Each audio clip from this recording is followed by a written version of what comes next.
spirit. Let my spirit feel the warmth of your embrace. Let me be a holy habitation where your spirit is pleased to dwell. Oh Lord, I long to know your glory.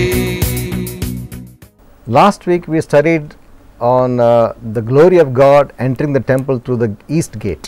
పోయిన వారము దేవుని యొక్క మహిమ తూర్పు యొక్క ద్వారం నుండి దేవుని మహిమ దేవుని మందిరంలో ప్రవేశించే విషయాన్ని ధ్యానించినాం. And when the glory of God, that was the east gate means facing the Son of Righteousness, who is Jesus Christ. తూర్పు ద్వారం అంటే ఆ యొక్క నీతి సూర్యుని దిక్కు ఉండే ఆ తూర్పు ద్వారం నీతి సూర్యుని వైపు అని అర్థము. And when God's glory enters your life, the door is shut and no other idol should enter your heart. దేవుని యొక్క మహిమ ఎప్పుడైతే మందిరంలో ప్రవేశిస్తుందో ఇతర విగ్రహములకు స్థలం లేదు గనుక ద్వారం మూయబడుతుంది. And when God's glory enters your life, His anointing starts coming into your ministry and the work of your hands. దేవుని యొక్క మహిమ మన శరీరంలో ఆ మందిరం ద్వారంలో ప్రవేశిస్తుందో ఆ యొక్క మందిరంలో అప్పుడు అభిషేకము మన జీవితంలో ప్రవేశించి మన చేతి పని దీవించబడుతుంది. Now today we'll continue that topic. అదే యొక్క అంశాన్ని ఈరోజు మనం కంటిన్యూ చేసుకుందాం. There was a pastor who preached on a Sunday morning. ఒక పాస్టర్ ఉన్నాడండి, ఆయన ఆదివారం బోధ చేసినాడు. At the end of his message, one of the congregants came to him and said, "Pastor, you are smarter than Albert Einstein." ఆయన బోధ చేసిన తర్వాత మందిరంలో చర్చిలో ఉన్న ఒక వ్యక్తి వచ్చి చెప్పినాడు, పాస్టర్ గారు మీరు ఆల్బర్ట్ ఐన్స్టైన్ కంటే ఎంతో తెలియగలవారు. Then the pastor was so happy, he said, "Thank you very much, thank you," and he thanked him. Pastor గారికి ఎంతో సంతోషమైంది అలాంటి కామెంట్ విన్న తర్వాత, అందుకని ఆ వ్యక్తికి థ్యాంక్ యూ అని చెప్పి సంతోషపడ్డాడు. And the whole week he thought, why did he say that I'm smarter than Albert Einstein? వచ్చే 6 దినాలు ఆయన ఇంటికి వెళ్ళిన తర్వాత ఎందుకు ఈ వ్యక్తి నన్ను ఆల్బర్ట్ ఐన్స్టైన్ కంటే తెలివిగా ఉన్నాను అని ఎందుకు చెప్పినాడని దాని విషయం ఆలోచిస్తూ ఉన్నాడు. Albert Einstein is a great scientist. Albert Einstein ఒక గొప్ప శాస్త్రవేత్త. I'm a pastor. నేనైతే పాస్టర్ని. How did he say I'm smarter than Einstein? ఎందుకు ఈ వ్యక్తి నన్ను ఐన్స్టైన్ కంటే తెలియగలవాని అని చెప్పినాడు. So next Sunday once again he called the man and said, "Why did you say this?" అందుకని మళ్ళీ వచ్చే ఆదివారంలో ఆ వ్యక్తిని తిరిగి పిలిచి ఎందుకు నాకు ఐన్స్టైన్ కంటే తెలియగలవాని అని చెప్పినావు అని అడిగినాడు. That man said, "Pastor, Einstein was so smart, whenever he spoke only 10 people could understand him." ఆ వ్యక్తి ఏమన్నాడంటే ఐన్స్టైన్ ఎంత తెలియగలవాడు అని ఎప్పుడు ఆయన మాట్లాడితే కేవలం 10 మంది మాత్రమే ఆయన చెప్పిన మాటలు అర్థం చేసుకునేవారు. But when you speak, no one can understand you. కానీ పాస్టర్ గారు మీరు మాట్లాడినప్పుడు ఎవరికి కూడా అర్థం కాదు. So I trust that today when I speak, at least you'll be able to understand what I'm saying. అందుకని ఈరోజు నేను చెప్తున్నప్పుడు మీతో మాట్లాడుతున్నప్పుడు తప్పకుండా మీరు అందరూ అర్థం చేసుకుంటారని నమ్ముతున్నాను. I'll keep it simple. అందుకని ఎంత సులువుగా చెప్పాలో అంత ప్రయత్నం చేస్తాను. Now we'll continue from the 47th chapter of Ezekiel. మళ్ళీ ఇప్పుడు మనము ఎజెకియల్ 47వ అధ్యాయం నుండి మళ్ళీ మనం కంటిన్యూ చేద్దాము. And we'll come to verse 2 and 3. 2-3 వచనాలను మళ్ళీ గమనించి చూద్దాము. Now we don't read the whole the verse. I'll just tell you the gist of the verse. ఆ వచనాలంతా చదువుకోం కానీ దాంట్లో ఉన్న అర్థాన్ని సారాంశాన్ని చూసుకుందాం. It says the water came out of the temple going towards the south side. ఈ యొక్క మందిరంలో నుండి గుమ్మం కింద నుండి నీళ్లు తూర్పు నుండి పారుచుండెను అని అక్కడ రాస్తుంది. And it says a man was sent to measure the depth of the water. తర్వాత ఏం రాస్తుందంటే వచ్చే మొదటి వచనాల్లో ఒక వ్యక్తి అక్కడ మనుషుడు కొలత వేయడానికి పంపించబడ్డాడు. Now this water came out of the temple and went all the way down towards a place called the Dead Sea. ఈ నీళ్లు ఆ మందిరంలో నుండి ప్రవేశించి బయటికి వెళ్ళి ఆ మృత సముద్రమైన ఎర్ర సముద్రానికి ప్రవేశించింది. The water is so salty in the Dead Sea that nothing can live in that. ఆ మృత సముద్రంలో ఆ నీళ్ళు ఎంత ఉప్పుగా ఉంటాయంటే ఏ జీవం అక్కడ ఉండదు. And this river that was coming out of the temple became a river and entered the Dead Sea. ఈ నీళ్ళు ఏదైతే మందిరంలో నుండి బయటకు వచ్చే ఆ నీళ్లు ఈ యొక్క మృత సముద్రంలోనికి ప్రవేశించి అక్కడ ఉండేది. Now it says that the river came out from the right side and it was coming out as a small river. మందిరంలో నుంచి ఆ నీళ్ళు ఎలాగున్నాయంటే చిన్న దారగా వస్తున్నాయి, తర్వాత ఒక నదిగా అయిపోయింది. And the man was sent to measure that depth of the river. ఈ మనుష్యుడు దాని యొక్క ఆ నది యొక్క లోతును కొలవడానికి పంపించబడ్డాడు. It said 1,000 feet was measured out and it was up to the ankles of the feet. ఎప్పుడైతే తన కొలతలు వేసినాడో 1000 అడుగుల లోతున్నట్టు మడమ వరకు ఉన్నట్టు చూస్తుంది. And another 1,000 feet went, it came up to the knees. తర్వాత ఇంకో 1000 కొలతలు వేసిన తర్వాత 1000 అడుగులు కొలతలు వేసిన మోకాలు వరకు వచ్చినాయి. After another 1,000 it came up to the waist. ఇంకో 1000 అడుగుల తర్వాత అది నడుము వరకు వచ్చినాయి. And another 1,000 you could swim in it was so deep. ఇంకొక 1000 తర్వాత ఎంత లోతు అయిపోయిందంటే దాంట్లో మునగొచ్చు లేకపోతే ఈత కొట్టొచ్చు. There's a deep meaning in this. దీంట్లో ఒక గొప్ప అర్థం ఉంటుంది. The closer it was towards the temple, the water was very shallow. ఎక్కడైతే మందిరానికి దగ్గరగా నీళ్లు ఉన్నాయో అది తక్కువ లోతుగా ఉన్నట్టు చూస్తున్నాం. But as it was going towards the Dead Sea, it was becoming deeper and deeper. కానీ సముద్రం వైపు వెళ్తున్న ఆ నది వెళ్తూ ఎంతో లోతుగా అయినట్టు చూస్తున్నాం. Those who stay very close to the temple all the time, they'll have little anointing in their life. మందిరానికి దగ్గరగా ఉన్న వారికి వారి జీవితంలో కొంచెం అభిషేకం ఉంటుంది. But those who go towards the lost, where the Dead Sea is people who are lost, the anointing gets deeper in their life. ఎవరైతే మందిరానికి దూరంగా ఉన్న ఆ యొక్క ఆత్మలు నశించిపోయే ఆత్మల వైపు సముద్రం వైపు వెళ్తారో వారి జీవితంలో అధిక అభిషేకం ఉంటుంది. God has a heart for the lost. దేవునికి నశించిపోయే వారి పట్ల ప్రేమ ఉంది. God loves the people who are lost in sin. పాపంలో పడి నశించిపోయే వారి పట్ల దేవుడు ఎంతో ప్రేమిస్తున్నాడు. He wants to bring them to him. వారిని ఆయన వైపు మళ్లించుకోవాలని ఆయన ఇష్టపడుతున్నాడు. He wants to save the lives of those people. నశించిపోయే వారి ఆత్మలను జీవితాలను దేవుడు రక్షించాలనుకుంటున్నాడు. And so those people who go towards them with the gospel of Jesus, God's anointing will increase upon their life. అందుకని నశించే వారి వైపు ఎవరైతే సువార్త ప్రకటిస్తూ వారిని యేసుప్రభు వైపు తిప్పాలని అనుకునే వారి జీవితంలో అధిక అభిషేకం ఉంటుంది. Those who just remain in the church and do church activities and don't go anywhere outside, the anointing is very small upon them. ఎవరైతే మందిరం దగ్గరే ఉండి కొన్ని మందిర పనులు చర్చ్ పనులే చేసుకుంటా ఉంటే వారి జీవితంలో కొంచెమే అభిషేకం. But if you have a hunger to reach the people who are lost, God will increase the anointing on your life. కానీ ఎప్పుడైతే నీ జీవితంలో నశించిపోయే ఆత్మల కొరకు భారము ఆకలి ఉంటుందో అప్పుడు నీ జీవితంలో అధికమైన అభిషేకం ఉండటం చూస్తాం. And we see in verse 7 of chapter 47 chapter of Ezekiel, ఎజెకీయలు 47 అధ్యాయము 7వ వచనంలో ఈ మాటలు చూస్తున్నాం. It says, when I returned, behold, the bank of the river, there were many trees on both sides. నేను తిరిగి రాగా నది తీరాన ఇరుపక్కల చెట్లు విస్తారంగా కనబడింది. When God's anointing moves upon your life, it will touch many people. ఎప్పుడైతే నీ జీవితంలో దేవుని యొక్క అభిషేకము ఉంటుందో అనేక జీవితాలను స్పర్శించే వారంగా ఉంటాం. Do you want to make an impact on people's lives? ఇతర జీవితంలో ఇతర వ్యక్తుల పైన మనము ఒక స్పర్శ వారిని తాకాలని ఇష్టపడుతున్నారా? Then you focus your attention on Jesus and have a heart for the lost. God will increase the anointing upon you. జరగాలంటే యేసుక్రీస్తు ప్రభు వైపు మీరు దృష్టి ఉంచాలి. అప్పుడు ఆ యొక్క అభిషేకం మీ జీవితంలో వస్తుంది. And when one thing more we realize, when the anointing is increasing and people are coming to Christ, where was the temple facing? ఎప్పుడైతే అభిషేకం పెరుగుతూ మనుషులు దేవుని దగ్గరకు వస్తున్నారో అప్పుడు ఈ అభిషేకం ఏమైపోయింది? The anointing was increasing, the results were coming. అభిషేకం అయితే పెరుగుతోంది, దాని ద్వారా మంచి పనులు జరుగుతోంది. But the temple was still facing the east. అయినప్పటికీ కూడా మందిరము ఇంకా తూర్పు దిక్కే దాని దృష్టి ఉంది. See, in our lives, when God's anointing and power increases, don't divert your attention to the results, but keep your focus on Jesus throughout your life. ఎప్పుడైతే నీ జీవితంలో అభిషేకము ఎదుగుతూ ఉంటుందో మన యొక్క దృష్టి ఇంకెటువైపు మళ్ళకుండా తూర్పు దిక్కు యేసుక్రీస్తు వైపు ఉండాలి. Many times when things increase and we get busy, our attention shifts from Jesus. ఎప్పుడైతే మన జీవితంలో అనేక పనులు అయిపోతాయో మనకు దృష్టి యేసు ప్రభు నుండి వేరే వాటి వైపు తిరుగుతుంది. And we turn and see the fruits happening and we get so impressed with what is happening that we forget to keep our focus on Jesus. మన పనుల ద్వారా అధిక ఫలం దొరుకుతున్నప్పుడు వాటిపైన మనం మన దృష్టి కేంద్రీకరించి యేసు ప్రభు వైపు నుండి మన దృష్టి మళ్ళీపోతుంది. And we become so busy with the work and busy with preaching this word and that word, and we forget about spending time with God. మనం ఎంత బిజీ అయిపోతామంటే ఈ పని చేయడం ఆ పని చేయడం బోధించడం వీటిలో ఉండి యేసు ప్రభు వైపు ఉన్న దృష్టిని మళ్ళిస్తాం. Remember, throughout your life, never take your focus from Jesus. అందుకే నీ జీవిత కాలమంతా మీ యొక్క దృష్టిని యేసుక్రీస్తు ప్రభువారి నుండి తిప్పకండి. That's why in Hebrews 12 it says, looking unto Jesus, let us run the race. హెబ్రీయులకు రాసిన పత్రిక 12వ అధ్యాయంలో రాసింది, యేసు వైపు చూస్తూ మీ పరుగులో పాల్గొనాలి. Until the end of the race, never take your eyes off Jesus. ఆ పరుగు తుదముట్టించేంత వరకు మీ యొక్క దృష్టిని యేసు ప్రభు వైపు నుండి త్రిప్పవద్దు. When we shift our focus away from him, we lose the glory of God. మన దృష్టిని మనం యేసుక్రీస్తు ప్రభు వైపు నుండి మళ్ళితే దేవుని యొక్క మహిమను కోల్పోయే వారంగా ఉంటున్నాం. In verse 8 of chapter 47 says, and when the river came into the Dead Sea, the waters were healed.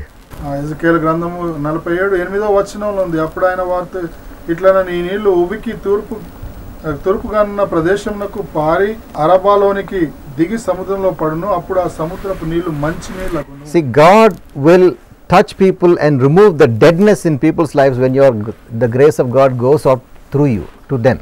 దేవుని యొక్క మహిమ నీ నుండి ప్రజల వైపు మనుషుల వైపు వెళ్ళినప్పుడు ఆయన యొక్క మహిమ వారిని స్పర్శించి ఆ యొక్క ఉప్పు నీళ్లు మంచి నీళ్ళుగా మారి. People are living in a dead state. They don't know God. ప్రజలు ఒక మరణపు స్థితిలో గతిలో ఉన్నారు. They think they know God. వారు దేవుని ఎరగరు, అయితే వాళ్ళు అనుకుంటారు దేవుడు మాకు తెలుసు అని. But they are living in a dead state. కానీ వారు మరణపు స్థితిలో ఉన్నారు, మృతుల స్థితిలో ఉన్నారు. When the glory of God reaches out through your life, they will come to life.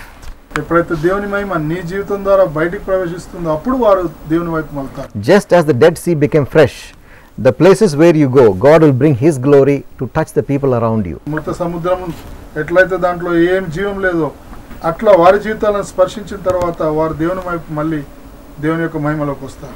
It says in verse 9, there were different kinds of fish were there.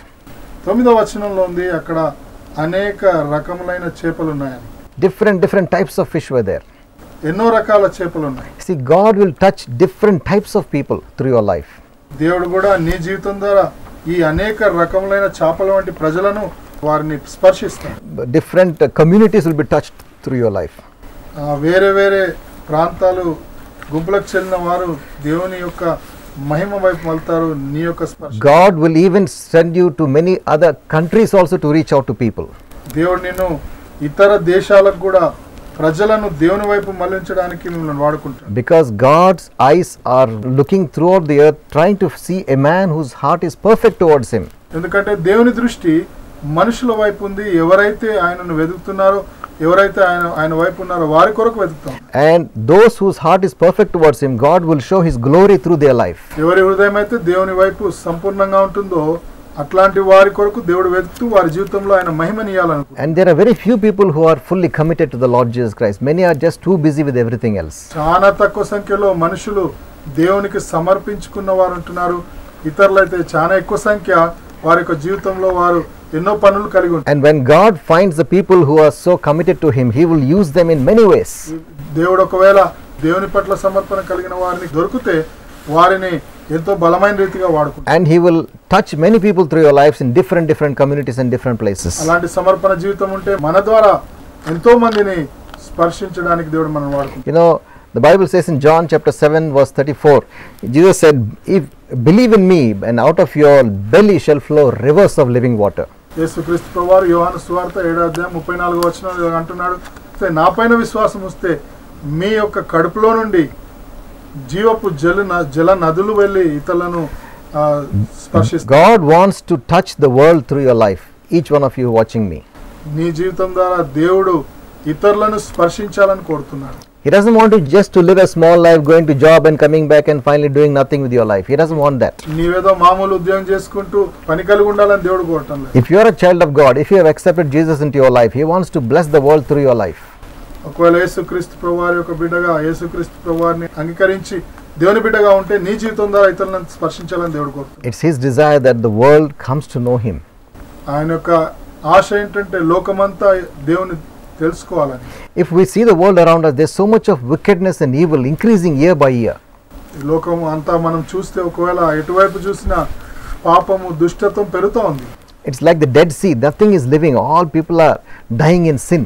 ఆ మృత సముద్రం లాగా అందరూ మరణించి మరణావస్థలో ఉన్నారు, పాపంలో జీవిస్తూ ఉన్నారు. And the conditions are getting worse year by year. ప్రతి సంవత్సరము ఎంతో దౌర్భాగ్యం అయిపోతుంది. But it's the will of God that his glory touches the people and brings life to them. కానీ దేవుని చిత్తం ఏమైంటుందంటే మన జీవితాల ద్వారా ఇతర ప్రజలను స్పర్శించి దేవుని వైపు వారిని మళ్ళాలని ఆశపడుతున్నారు. And God will anoint a person who has got the heart to reach the lost. He will anoint him and use him. దేవుని యొక్క అభిషేకము ఎలాంటి వ్యక్తుల పైన ఉంటుందంటే ఇతరుల పట్ల ఆశ కలిగి ప్రేమ కలిగి నశించిపోయే వారిని దేవుని వైపు మళ్ళే వారి పైన దేవుని యొక్క అభిషేకం. In the 12th verse of the same chapter 47, we'll just read gist of it, not the whole verse. అదే అధ్యాయంలో 12వ వచనంలో ఇంకా కొన్ని మాటలు చూద్దాం. He says the trees will produce fruit every month of the year. ఆ యొక్క వృక్షాలు ప్రతి సంవత్సరం అంతా ఫలాలు కలిగి ఉంటాయి. They will never lose their greenness and freshness. వాటికున్న ఆ యొక్క పచ్చదనము వాటికున్న ఆ యొక్క ఫ్రెష్నెస్ ని ఎప్పుడు పోగొట్టుకో. When you are walking in the presence of God and the anointing of God is upon your life, you will always be fresh. ఎప్పుడైతే నీ జీవితంలో అభిషేకం ఉందో దేవుని యొక్క మహిమలో జీవిస్తున్నావు అప్పుడు నీ జీవితం కూడా ఫ్రెష్ గా ఉంటుంది. And you will be constantly producing fruit. అప్పుడు నువ్వు క్రమంగా పండ్లను ఉత్పదించేవాడిగా ఉంటుంది. You will be touching the lives of people. ఇతర జీవితాలను నువ్వు స్పర్శించేవాడిగా ఉంటుంది. You will always be like a green tree by the rivers of water. నీటి తీరాన ఉన్న ఆ యొక్క చెట్ల వలె పచ్చగా ఎప్పుడు ఉంటావు. And God will bless many people through you. దేవుడు నీ జీవితం ద్వారా అనేక జీవితాలను స్పర్శించగలడు. But there is a warning here. కానీ అక్కడ ఒక మాట ఉంది. It says in verse 11, 11వ వచనంలో ఇలాగ రాసి ఉంది. the miry places thereof, the marshes thereof will not be healed, and they shall be given to salt. కానీ అక్కడున్న మాట ఏంటంటే అక్కడున్న బురద ప్రదేశాలు అవి స్వస్థత పొందబడలేదు కానీ అవి వదిలిపెట్టబడ్డాయి. Many people who do not keep their eyes on Jesus and focus on him throughout their life, they will become like stagnant, miry places. ఎప్పుడైతే మనుషులు యేసుక్రీస్తు ప్రభువు వైపు వారి దృష్టి ఉంచకుండా ఆయన మాటలు వినకుండా ఉంటారో వారి జీవితాలు బురద స్థలంలో ఉండే పరిస్థితిగా ఉంటుంది. There are many Christians who are not keeping their eyes on Jesus. యేసుక్రీస్తు ప్రభువు వారి వైపు దృష్టి పెట్టకుండా అనేక క్రైస్తవులు ఉంటున్నారు. Their attention is diverted to so many things. వారి యొక్క దృష్టి ఎన్నో విషయాల వైపు తిప్పుతారు. And they get caught up in so many bad habits. ఎందుకంటే అట్లా చేస్తూ ఎన్నో పాడు పనులు చెడ్డ పనులు చేస్తూ ఉంటారు. They cheat people, Christians. క్రైస్తవులు ఇతరులను మోసం చేస్తూ ఉంటారు. They do not honor God in their life. వారి జీవితంలో దేవునికి మహిమ ఇయ్యరు. Because their attention is not on Jesus. దేవునికి ఘనత ఇయ్యరు ఎందుకంటే వారి దృష్టి యేసుక్రీస్తు ప్రభువు వైపు లేదు. They don't enjoy the word of God. దేవుని వాక్యాన్ని ఆనందించరు. They don't spend time with God. దేవునితో సమయం గడపరు. And they don't obey the word of God.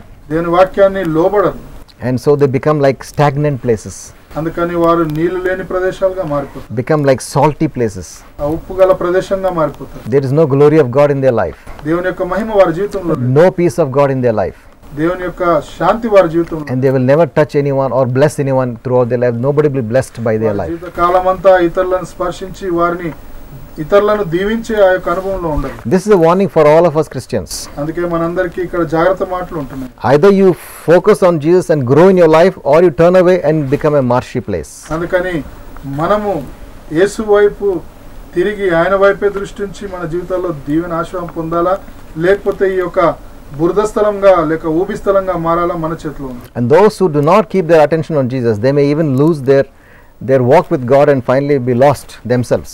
ఎవరైతే యేసుక్రీస్తు ప్రభువారి పైన దృష్టి ఉంచారో ఆ చివరికి వారు దేవుని నుండి దూరం అయిపోతారు. Bible says very clearly, without holiness no one will see the Lord. దేవుని వాక్యంలో స్పష్టంగా ఉంది పవిత్రత లేకుండా దేవుని చూడలేము. If we take a life very casually and we don't walk with God in obedience, we may not see the Lord. మన జీవితాల్లో దేవుని పైన లక్ష్యం పెట్టకుండా సాధారణంగా జీవితం జీవిస్తే దేవుని యొక్క మహిమను పోగొట్టుకునే వారంగా ఉంటుంది. The Bible always says press on towards the end. Till the end, press on. దేవుని వాక్యంలో ప్రతి స్థలంలో అలాగే ఉంది. ఏమనంటే చివరి వరకు వెళుతూ ఉండాలి. Don't lose your focus. మీ యొక్క దృష్టిని మీ యొక్క కన్నులను ఎక్కడికి తిప్పకండి. You may start well in your life and start with a good focus, but in between you may divert your focus. మీ యొక్క దృష్టి మీ యొక్క బాగానే ప్రారంభిస్తారు యేసు వైపు చూస్తూ కానీ తర్వాత మీరు మీ దృష్టిని తిప్పేవారుగా మారొచ్చు. There are many people who have lost their focus.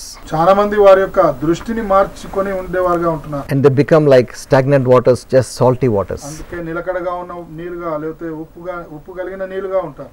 Nobody is blessed by their life. వారి జీవితం ద్వారా ఎవరికి కూడా దీవెన లేదు. How is your life today? మీ జీవితం ఈ రోజు ఎలాగుంది? Are you walking in the glory of God, in the presence of God? దేవుని యొక్క మహిమలో దేవుని యొక్క సన్నిధిలో నడుచుకుంటున్నారా లేదా? Do you have the peace of God which is so great? మీ జీవితంలో దేవుని యొక్క శాంతి ఎంతో గొప్పదైన ఆ శాంతి కలిగి ఉన్నారా? And when someone comes in contact with you, do they feel the presence of God in your life? ఎవరైనా మీ దగ్గరకు వచ్చి మిమ్మల్ని కలుసుకుంటే మీ జీవితంలో ఉన్న దేవుని మహిమను వారు చూస్తున్నారా?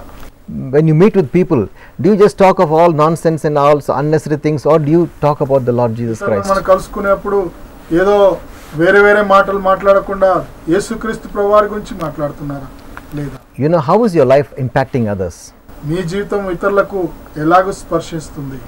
It will be so sad that when we finish our life on this earth, we will realize that we have wasted all the opportunities. It should not be like that.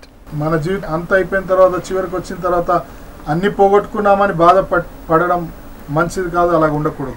So many people will regret at the end of their life, I have not done what I should have done. చాలా మందికి ఈ అనుభవంలోనికి వస్తారు, ఏం చేసినా నా జీవితం పట్ల నేనేం చేసినా, I wish I could have done something different. నేను ఒకవేళ వేరుగా చేస్తుంటే ఎంత బాగుండేది. I wish I could have touched people. I have wasted so many opportunities. నా జీవితం ద్వారా ఇతరులను ఒకవేళ నేను స్పర్శించి ఉంటే ఎంత బాగుండేదని బాధపడతాను. See, God will honor you if you honor Him.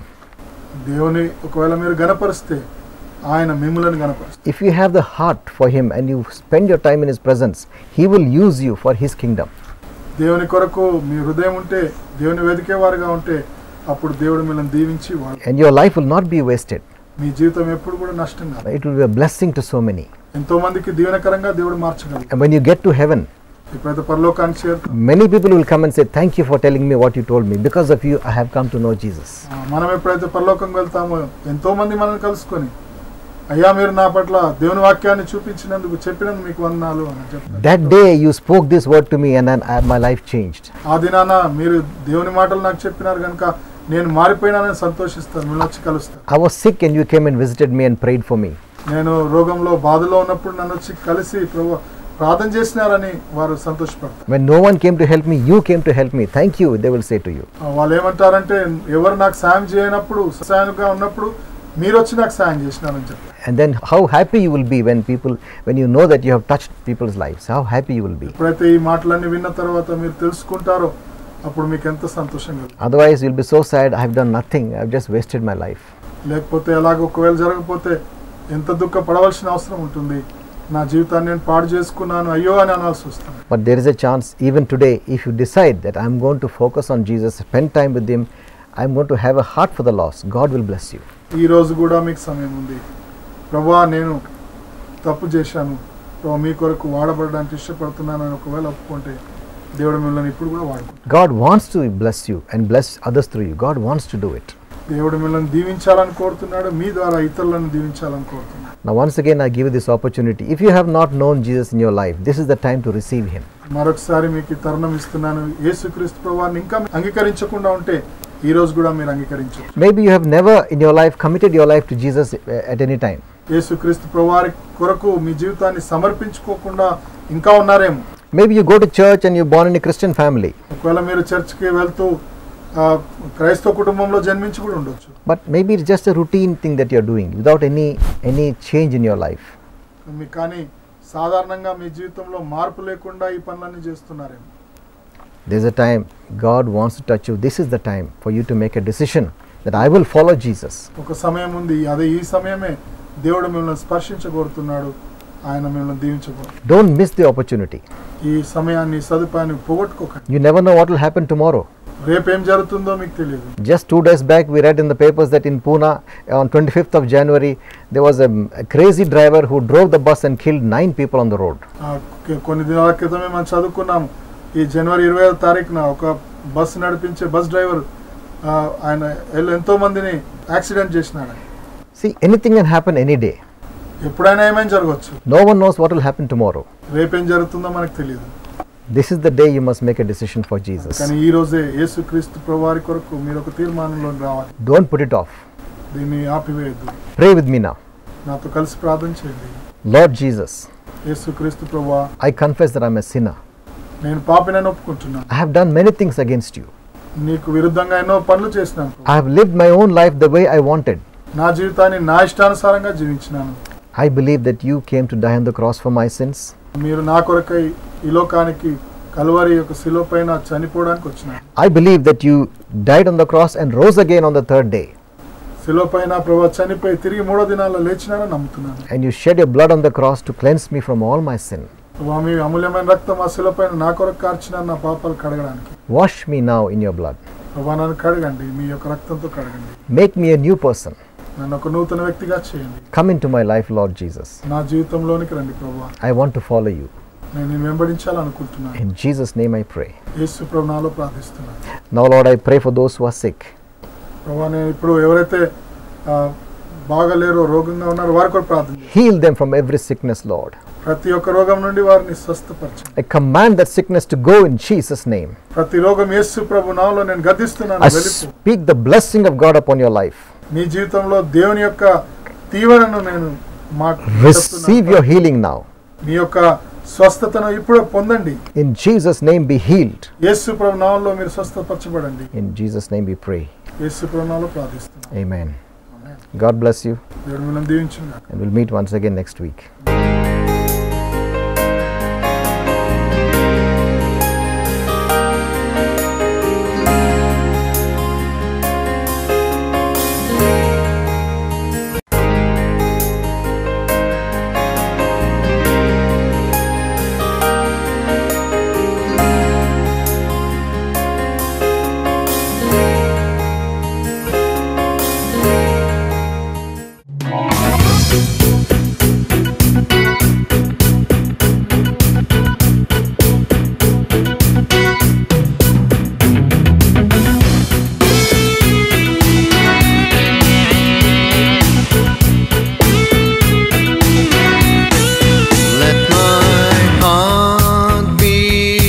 Temple of thy spirit, let my spirit